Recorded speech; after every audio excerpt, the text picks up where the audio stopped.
Selles videos räägime me sellest, kuidas magneti või täpsemalt magnetvälja abil elektrivoolu tekitada. Ja kõigepealt vaatame siis ühte videot, kus me näeme katset, mis on pärit umbes täpselt 190 aasta tagusest ajast ehk siis aastast 1831. Järgnevas videos on näha katset, mille esimesena viis läbi 1831. aastal Inglise teadlane Michael Faraday. Siin on 3 erinevate juhtmekeerdude arvuga pooli ja galvanomeeter, mis siis registreerib voolu tekkimise poolis, mida rohkem osuti kõrvale kaldub, seda tugevam vool poolis tekib. Ja pange tähele siis seda, et osuti kaldub nullasendist kõrvale, ehk siis galvanomeeter registreerib voolu ainult sellel hetkel või neil hetkedel, kui magnet pooli sees liigub. Kui magnet on pooli sees paigal, siis poolis elektrivoolu ei ole.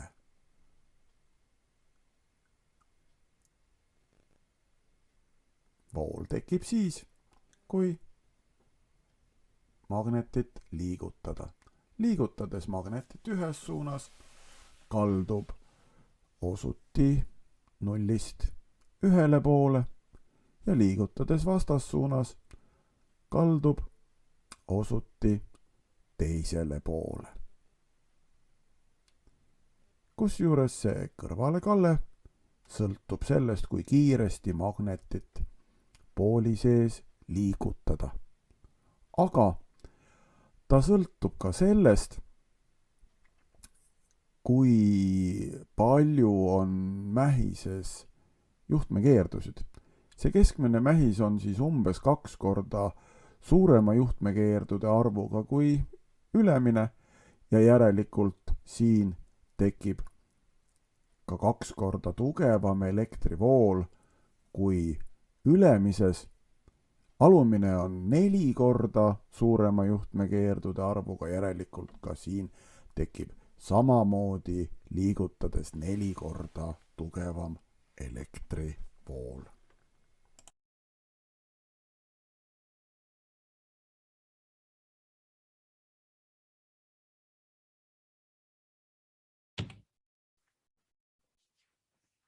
Niisiis, me nägime, et 1831.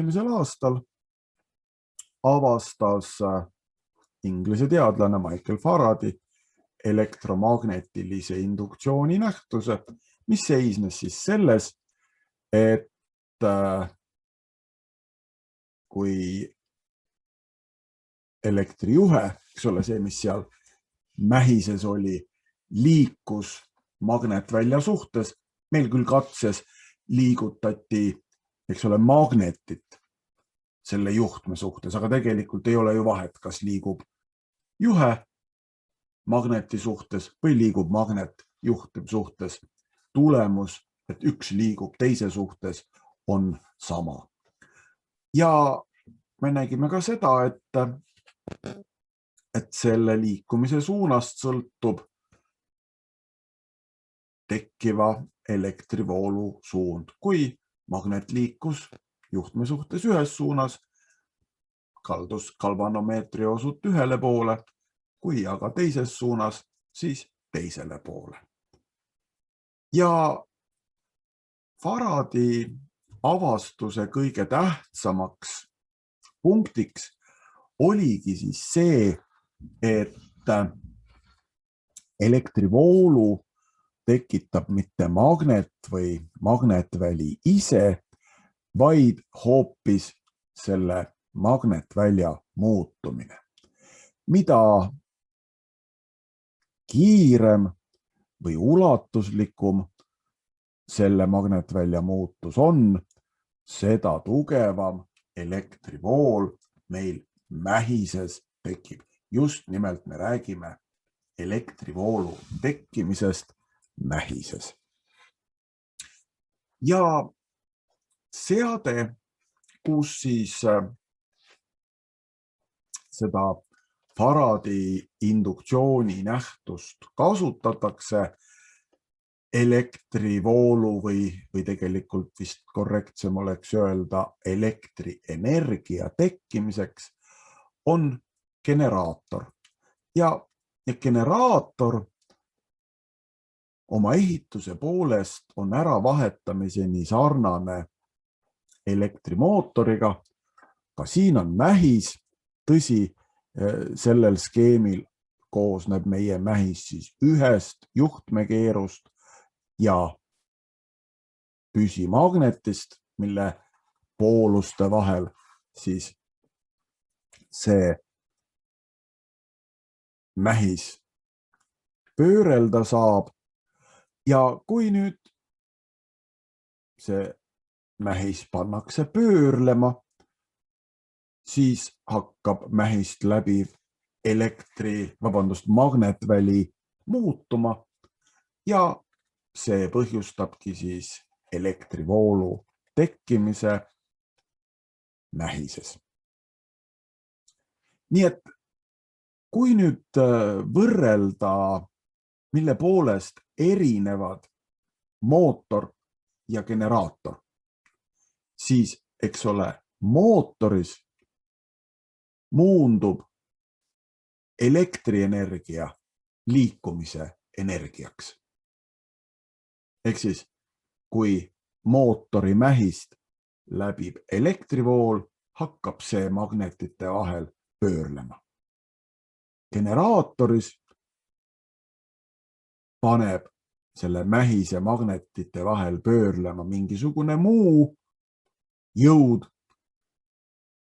eks ole, ehk siis see sama nähtamatu käsi, mis siis seda pöörlemist siin tekitab ja seni, kuni siis mähis generaatori magnetite vahel pöörleb, tekib siis selles mähises elektrivool. Nii et generaator ja mootor on siis justkui teineteise peegelpildid. Muideks, täpselt sama võiks öelda mikrofoni ja kõlari kohta, ehk siis tegelikult ka kõlari abil on võimalik heli salvestada ja mikrofoni abil heli kuulata, aga loomulikult kvaliteet on ka siis vastav, ehk siis mikrofon on ikkagi mõeldud salvestamiseks ja kõlar heli tekitamiseks. Aga rääkides elektromagnetilisest induktsioonist, peame me rääkima veel ühest seadmest ja see on trafo. Trafo on siis seadeldis, mille abil elektrijaamades toodetud vahelduv voolu pinget ja voolutugevust muuta saab.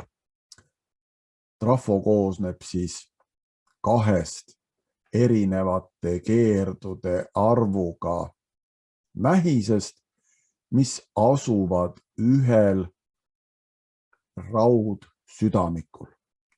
Seda mähist, kuhu lastakse siis vooluallika vool, seda nimetatakse primaarmähiseks ja teist, kust siis võetakse välja muundunud vool, nimetatakse sekundaarmähiseks. Ja just nimelt tänu sellele, et primaarmähises tekkiv muutlik elektrivool põhjustab südamikus muutliku magnetvälja, siis see muutlik magnetväli põhjustab elektrivoolu tekkimise sekundaarmähises. Kui juhtmekeerdude arvud mõlemates mähistes on ühesugused, siis see trafo põhimõtteliselt oma eesmärki ei täida, ehk siis see pinge, mille me primaarmähisele anname, on täpselt sama suur, mille me sekundaarmähisest vastu saame. Küll aga, kui primaarmähise ja sekundaarmähises olevate juhtmekeerdude arvud on erinevad, siis erineb ka pinge primaarmähisel ja sekundaarmähisel. Ja kehtib siis see reegel, et pinge suureneb nii mitu korda, kui palju on sekundaarmähises juhtmekeerdusid rohkem. Või sama asja võib öelda ka niimoodi, et pinge väheneb nii mitu korda, kui mitu korda on sekundaarmähises juhtmekeerdude arv väiksem. Mis puudutab aga voolutugevust, siis voolutugevuse muutus primaar- ja sekundaarmähises on vastupidine pinge muutusega. Ehk siis, kui pinge kasvab 2 korda, siis voolutugevus peab sama palju kordi kahanema. Kui aga pinge kahaneb mingi arv korda, näiteks 10 korda, siis voolutugevus peab sama palju kasvama. Ja see, miks pinge ja voolutugevus muutuvad pöördvõrdeliselt, tuleneb siis energia jäävuse seadusest, mäletatavasti, eks ole, võimsus ja võimsusest tulev töö olid siis pinge ja voolutugevuse korrutis. Võimsus primaarmähises ei saa olla suurem kui sekundaarmähises ja seetõttu peab siis pinge ja voolutugevuse korrutis mõlemas mähises olema ühesugune.